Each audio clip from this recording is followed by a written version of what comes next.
My little girl once said, "Mom, please don't go home tonight." And that one sentence saved both of our lives. Before I tell you what she heard and who the mysterious him was, tell me in the comments where you're watching from and what time it is right now. If you love emotional, twist-filled stories like this, hit that like button and subscribe. It tells YouTube, yeah, we want more of this, and it really helps the channel out. I want to picture you sitting with me while I tell you the night everything burned down, but we didn't. Thursday night, Seattle drizzle, parking lot of the community center. I just finished my shift as a night nurse. My scrubs smelled like sanitizer and cheap coffee. My brain was in autopilot mode: go home, shower, sleep, repeat. My 9-year-old daughter Ava sat in the back seat hugging her unicorn backpack like it was life support. Big brown eyes, purple hoodie, quiet kid, but she noticed everything. We weren't supposed to be together that evening. My boyfriend Ryan was meant to pick her up from after-school care and take her home. I was covering a late shift at the clinic, but half an hour before I clocked out, the center called. "Ma'am, Ryan never showed, Ava's still here." My stomach dropped. I grabbed my keys and drove over, telling myself there had to be a harmless explanation. When Ava climbed into the back seat, she buckled herself in slowly, too slowly. "You okay, baby?" I asked. She stared at the floor. "Mom, we can't go home tonight." I laughed awkwardly. "What, sweetheart, I'm dead tired." "We have to go home." Her hand shot forward and grabbed my arm, not a tap, not a whine, a full-on grip strong enough to make me flinch. "Mom, I'm serious," she whispered. "Please don't get mad. Just listen this time." Those last 2 words hit hard, this time, because it wasn't the first time she'd said something weird. The black SUV parked across from our duplex 3 nights in a row. I told her, "Probably a rideshare, honey, don't worry." The late-night phone call she said she overheard from the hallway. "Mom, Ryan was on speaker. He said something about Thursday and nobody walking out." I'd brushed it off. "You probably misheard, baby. Maybe it was a movie." I'd patted her hair, promised her everything was fine, and went back to scrolling through bills and texts from Ryan about our future. Now, in that parking lot, rain tapping the windshield, she was trembling.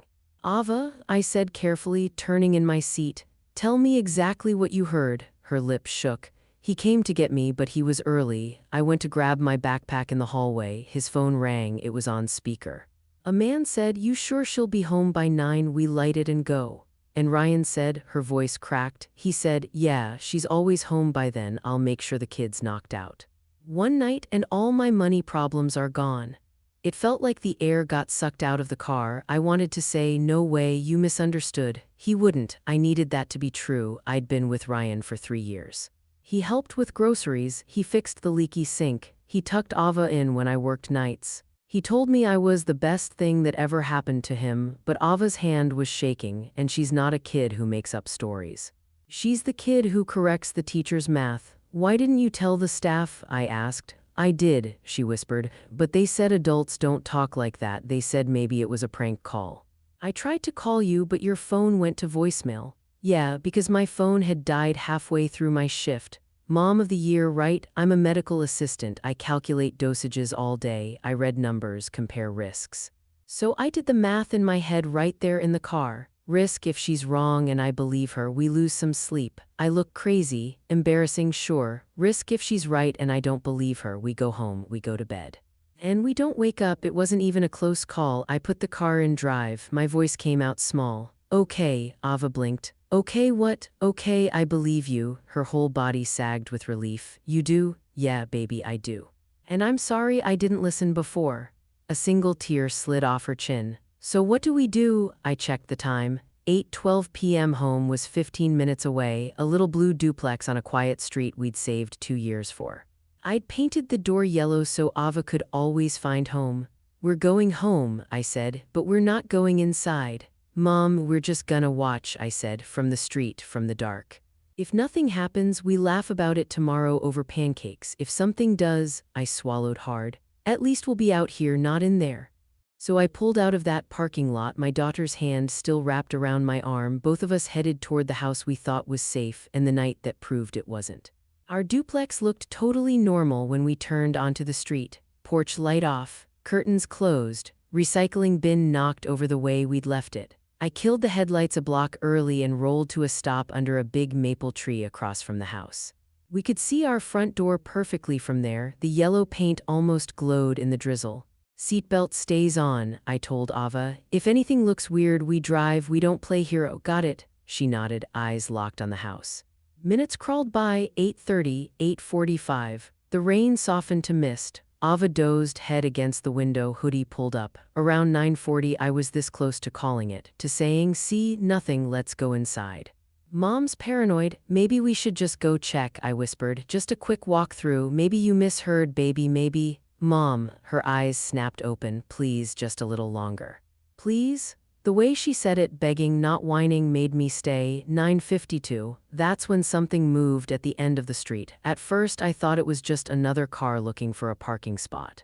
But this SUV rolled with its lights off. Dark gray, no front plate, too slow to be normal. My stomach flipped. It glided past one house, two, then stopped right in front of ours. Mom, Ava whispered. That looks like the car from our street. Two men climbed out, hoodies up, hands in pockets. They didn't look around, didn't hesitate, just walked up our front path like they owned it. I waited for them to pull out a crowbar or something. Instead, the taller one reached into his pocket, pulled out a key. My key. I heard the deadbolt turn even from across the street, that small, final click. Mom, how do they have our key? Ava asked. My brain raced. There were only 3 keys. Mine, the spare taped under the kitchen sink, and the one on Ryan's key ring. It hit me like a punch. He said he'd come by and grab some stuff while we were out, I whispered. I told him where the spare was, under the sink. Oh my God. Inside our dark duplex, flashlights began to sweep back and forth. Front window, hallway. Bedroom, not like they were stealing stuff, like they were mapping. A weird, sharp scent slid through the night, not wood smoke, not gas. I'd smelled it in the ER once after a garage fire. Accelerant, I breathed. They're pouring something?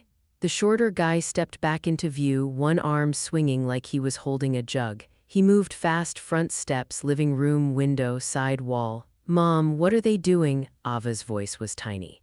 I didn't answer, I already knew. Orange flicker inside, then another, then another. The living room window glowed like someone had turned on a furnace. Flames leapt up, grabbed the curtains, crawled toward the ceiling. The taller man walked out first, calm as if he'd just finished grocery shopping. The shorter one followed, no rush, no panic. They got back in the SUV, rolled away into the night with their headlights still off. Mom, Ava sobbed. Our house? I know, I choked out. I know, baby. Flames punched through the front window, glass shattered onto the porch. The yellow door turned black at the edges, sirens wailed faint in the distance. Someone else must have seen the fire and called. I grabbed my phone from the cup holder, my hands shaking so bad I almost dropped it. I dialed 911 from a blocked number. Fire on Maple and 16th, I said. Yellow door duplex, it's spreading fast. Ma'am, are you inside the residence? No, I lied, I'm just driving by. I hung up before they could ask more questions. Mom, why didn't you tell them who we are? Ava cried. Because right now, baby, I said, forcing my voice steady, they think we're dead, and the man who wanted us dead, he thinks that too. That gives us time. To do what? I stared at the burning outline of our living room. Every birthday party, every homework sheet on the fridge, every late-night cartoon cuddle. Gone. My phone buzzed with a text from Ryan. RYAN, hey babe, just got off a super long call. Everything good, you and Ava home yet? My skin went cold. He never texted that long, not when he knew my shift ended early, not when he forgot to pick up Ava. He wanted proof we were inside when the fire started. I put the phone face down. To do what? Ava repeated. To prove what he did, I said quietly. Because if I walk into a police station right now and say, my boyfriend tried to kill us for insurance money, you know what they'll say, she sniffed. They'll ask for proof. Exactly. I turned the key. So first we disappear just for a night, then we get help, real help. From who? Images flashed through my mind. My dad's shaking hands on the hospital bed 12 years ago. The business card he'd made me promise to keep. If you're ever in real trouble, Tara, he'd said, and the cops can't or won't help, call her. She doesn't scare easy. I'd stuffed the card in my wallet and never used it. Until that night. From the one person my dad said would always pick up, I told Ava. And from that fire you just saved both our lives. We drove away from the home that was supposed to be safe, smoke curling into the sky behind us, my little girl clutching her unicorn backpack, and my father's wrinkled business card burning a hole in my pocket. We checked into the kind of motel people use when they don't wanna answer questions. Flickering sign, carpet that smelled like old fries, front desk guy who didn't care what name I wrote as long as the cash was real. "Mom, I'm scared," Ava whispered, sitting on the edge of the bed. "Me too," I said honestly. "But scared doesn't mean stuck, we've got work to do." I locked the door, slid the chain across, and dug through my wallet. The card was still there. Edges soft, ink a little faded. Maria Jensen, attorney, AT law, family / criminal / complicated. My dad had scribbled on the back in his messy writing, "If life ever blows up, call Maria." It had officially blown up. I stepped into the bathroom, closed the door, and dialed. She answered on the second ring, voice low, steady. "This is Maria. Maria, my name is Tara Collins. My dad was David Collins. He said you might remember him." There was a pause. "Longshoreman broke his arm on the docks and refused to sue his boss because he didn't want to be a snitch." I almost laughed. "Yeah, that's him." "He carried my card around like a rosary," she said. "What's going on, Tara?" So I told her. "Fast, house fire, men with a key, the late night calls Ava overheard, Ryan's missing pickup, the SUV, the flames." When I finished, my voice was shaking. "We didn't go to the cops yet. I don't have anything but my word and a terrified kid. He's got charm, no record, and everyone thinks he's such a nice guy." "You did the right thing calling me first," Maria said. "If your boyfriend set this up, he's not dumb. And if he thinks you're dead, you've got a window." "How do we use it?" I asked. "We get evidence," she said. "Real stuff, not just feelings." "Does he have a car?" "Yeah, his precious black pickup." "Worships that thing. Where's it likely to be tonight?" I thought about it. Ryan had told me he had a huge poker night with the guys after dropping Ava, said he'd swing by later and maybe crash at his friend's place if it ran long. "Probably at the casino parking garage," I said slowly, "or his buddy's apartment." "Which one's better lit?" Maria asked. "The casino, cameras everywhere. Then he won't expect anyone to touch it," she said. "Do you have a spare key?" "He gave me one when we started dating," I said. "Said it meant he trusted me." "Good," she replied. "Now we're gonna use that trust against him. Text me a photo of your driver's license and the motel address. I'll be there in an hour. Don't answer the door for anyone else." "You're coming in person?" I blurted. "My late-night case Netflix just got canceled," she said.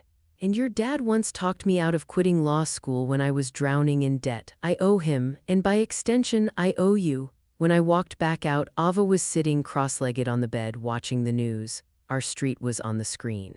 Fire trucks, smoke. The reporter was calling it a tragic Christmas season electrical fire. "They think we were inside," Ava whispered. I sat beside her and wrapped my arm around her shoulders. "They'll think that until we show them proof," I said, "and then they're gonna know exactly who tried to roast us." A knock came an hour later, 3 short taps, 1 long. "He said that's what he used to do with my dad at the Union Hall," Maria's voice called through the door. 3 short, 1 long, only them." I peeked through the peephole anyway, dark red coat, messy bun. Tired eyes that had absolutely seen some things. "Okay," I murmured, opening the door. Up close, she looked mid-40s, no nonsense, the kind of woman who could win a courtroom fight and a bar fight.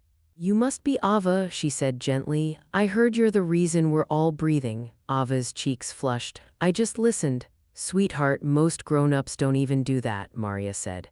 "That makes you the MVP tonight." She turned to me. "You ready to go break into your boyfriend's truck?" My stomach twisted. "I'm kind of freaking out." "You're allowed," she said. "But you're not doing it alone." 2 hours later, we were in the 3rd floor of Evergreen Casino's parking garage. It was mostly empty, echoey, cold. Ryan's black pickup sat there like a smug dog. Same dent in the bumper from backing into my mailbox last year, same cheesy aftermarket rims. "You sure he's not gonna walk out that door?" I whispered. Maria nodded toward the building, cameras on every slot machine. "He's not leaving while he's on a hot streak. He's got a gambling problem. Guys like that chase losses until they either win big or lose everything." I slid the key into the driver's door. My hand shook so hard I dropped it once. Maria put a hand on my shoulder. "Deep breath," she said. "In, out, one thing at a time." I unlocked the door and climbed in. His cologne hit me first. Expensive. The smell I used to like because it meant he was home. Now it just made me nauseous. Start with the obvious spots, Maria said from outside. Glove box, center console, under the seats. If he's sloppy, he left something. If he's careful, we're looking for hidden stuff. The glove box was full of fast food napkins and a crumpled gym membership contract. Nothing. The console had half a pack of gum, 2 lighters, and a gas receipt. I froze. Maria, I whispered. Look, he filled a gas can at 7:12 p.m. tonight, not his tank. It says can fill. Take a picture, she said, don't leave it. Yet, I snapped photos of everything, then reached under the passenger seat. My fingers brushed plastic. A small phone, cheap, no case. Burner, Maria said quietly when I held it up. Bingo, I powered it on, no lock screen. Battery at 19%, one text thread labeled R. My hands were sweating so much I almost dropped it again. I opened the messages. The first text was from a week ago. R. House worth $450,000 plus her life insurance. 1 night's work. Unknown, you sure about the kid? R. She's out by 9 most nights. I'll make sure no loose ends. My throat closed. Another message 3 days before the fire. R. I got the spare key, under the sink like she said. Unknown, leave it where we said. We handle the rest. R. Make it look like bad wiring or something. She's a nurse, always tired. Everyone will buy it. The last text sent just an hour earlier. Unknown, it's done. Fire started at 9:47. No way they made it out. Check the news. R. Finally, text me when you drop my cut. I couldn't breathe. I snapped pictures of every single message, the gas can receipt, the phone itself. My entire body was shaking, but my voice came out weirdly calm. He tried to kill my daughter, I whispered. For money, Maria nodded once, jaw set. Okay, she said, now we stop him from ever trying this again. How? I croaked. She looked at the burner phone like it was a loaded weapon she now owned. We're gonna give him something he can't talk his way out of, she said. His own mouth on tape bragging about the whole thing. Why would he talk? I asked. Because, she said, a slow, grim smile forming, we're gonna let him think he got away with it until you walk back into his life like a ghost. Saturday morning. Coffee shop on Capitol Hill, crowded, noisy, safe. I wore a borrowed baseball cap, a plain hoodie, and a mic taped under my shirt. My heart was beating so loud I was sure the barista could hear it. Check 1, 2, came Detective Harris's voice in my tiny earpiece. Audio's clean, you're doing great, Tara. Yeah, sure, great. I stared at the door, trying not to throw up. The plan was simple in theory. Maria had called the fire investigator Friday night off the record. She'd shown him the burner phone texts, the gas receipt, the pictures. Then she'd called a detective she trusted, the kind who actually listened when women said, he's dangerous. They couldn't arrest Ryan yet. Not just off texts. Any halfway decent lawyer could say the phone was planted. The number wasn't his, whatever, what they needed was him, saying the quiet part out loud. So Maria posed as claims investigator for the insurance company named in the texts. She'd sent Ryan a message from a spoofed number. Mr. Grant, this is Jessica Lee from City Mutual Insurance.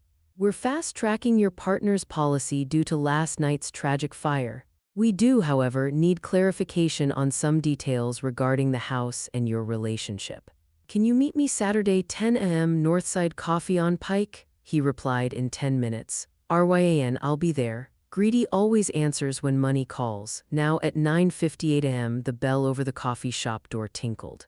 He walked in wearing the same leather jacket I once thought made him look like a movie star. His hair was perfectly styled. Anyone looking at him would say, poor man, lost his girlfriend and her kid in a fire.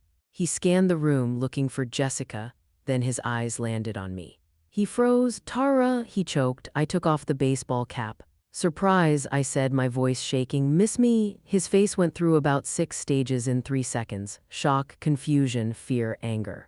Then he slapped on a fake smile for the people watching. Tara, baby, he said loudly, stepping closer. Oh my God, you're alive. They said there were no survivors. Sit, I said quietly. We need to talk. He sat, hands flat on the table. Where's Ava? Is she okay? She's safe, I said, far away from you. He flinched. What are you talking about? I would never. I saw them, I cut in, the men with the key. Walking into our house like they lived there, pouring gas, lighting fires, leaving while our living room was still in one piece, and then, a few minutes later, I mimed an explosion with my fingers. Ryan swallowed hard.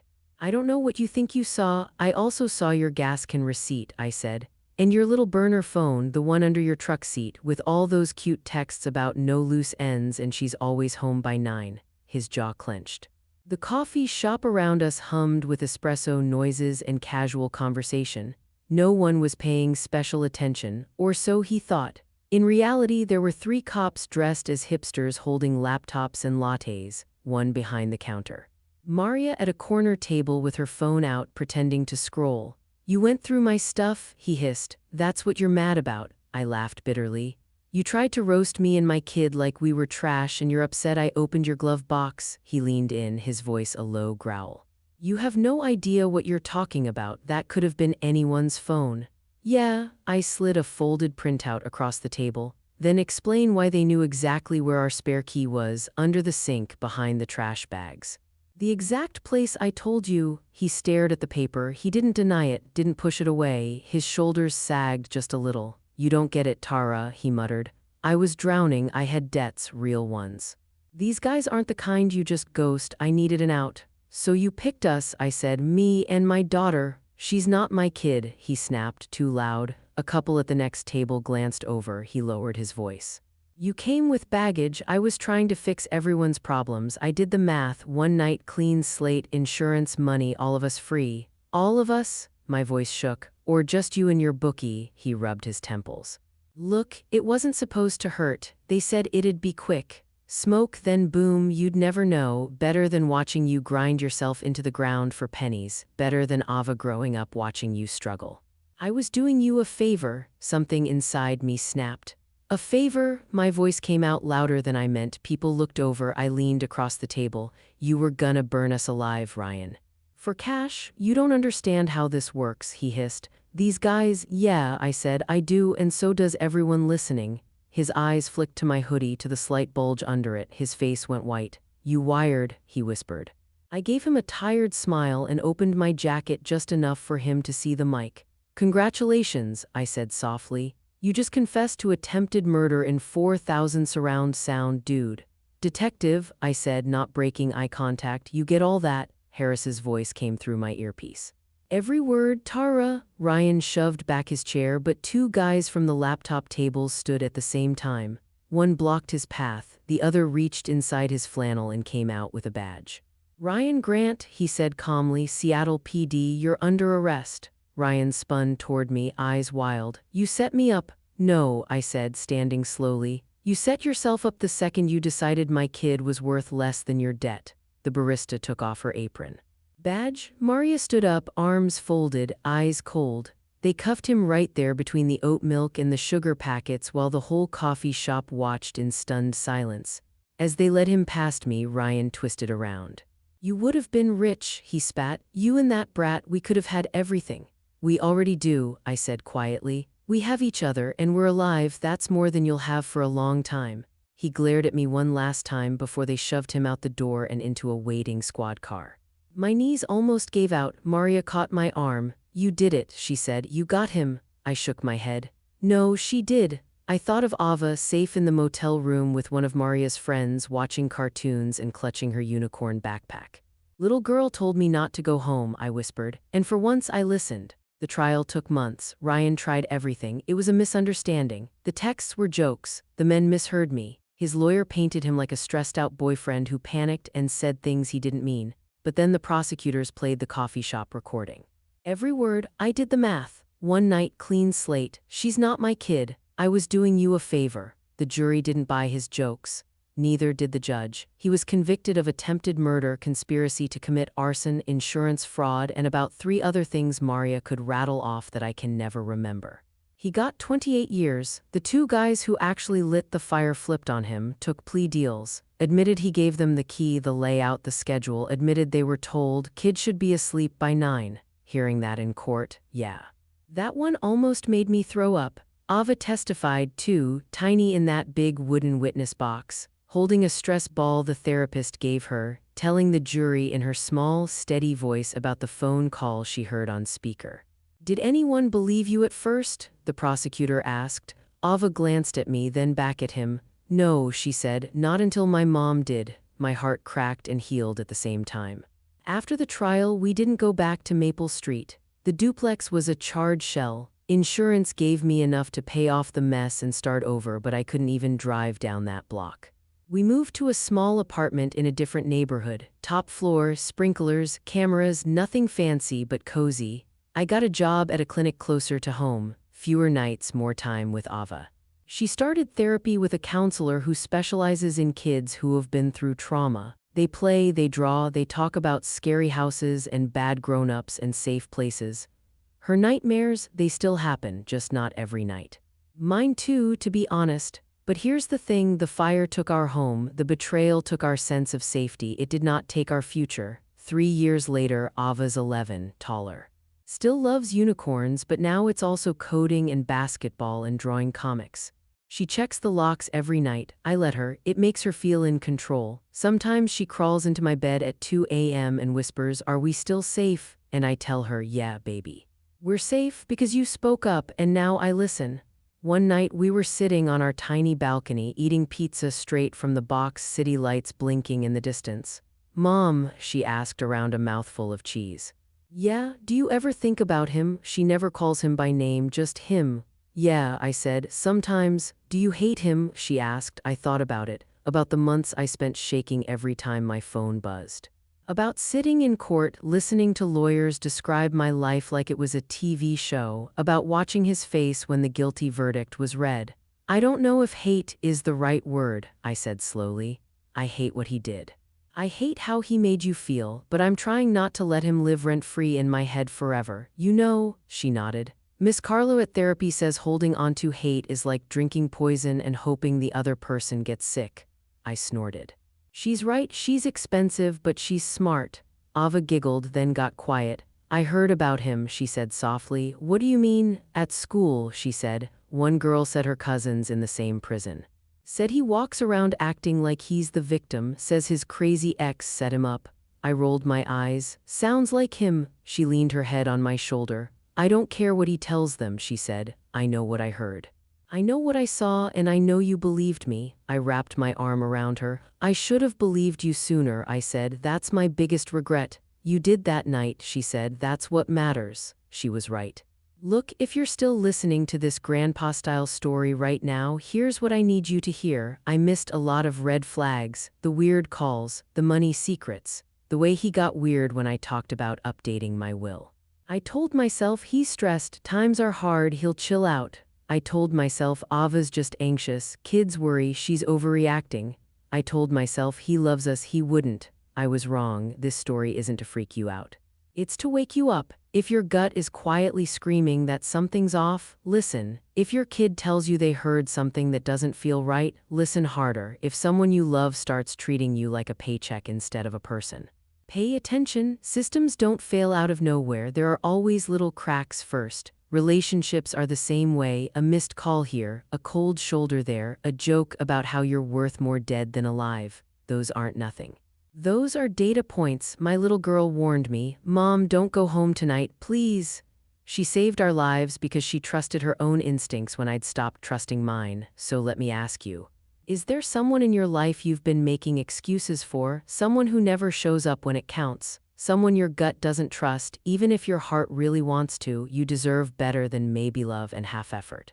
You deserve people who show up. You deserve to feel safe in your own home. If this story hit you in the chest a little, drop a comment and tell me where you're watching from.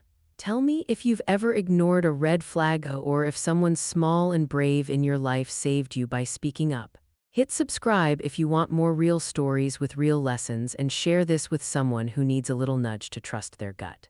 Because at the end of the day, we all deserve what my daughter and I fought to keep, a life where the people in your home actually want you alive.